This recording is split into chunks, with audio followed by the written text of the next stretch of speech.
प्रत्येक गोष्टीचे भाव वाढत चाललेत. लग्नासाठी नक्की काय काय खर्च होणार आहे ते समजत नाहीये. सगळंच महाग झालंय. एकट्या कुटुंबाने एवढा खर्च पेलवणं कठीण आहे. आई, बाबा, एवढी चिंता करू नका. महाराष्ट्र शासनाच्या सामाजिक न्याय व विशेष सहाय्य विभागाची कन्यादान योजना आहे ना. सामूहिक विवाह सोहळ्यात विवाह केल्यास महाराष्ट्र शासनाकडून आर्थिक मदत पुरवली जाते. ती कशी?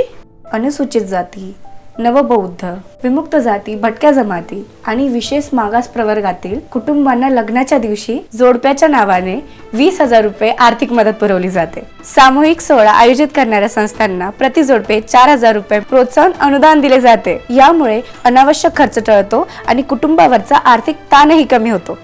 आज खरंच मोठा दिलासा मिळालाय बघ. सामाजिक न्याय व विशेष सहाय्य विभाग, महाराष्ट्र शासन.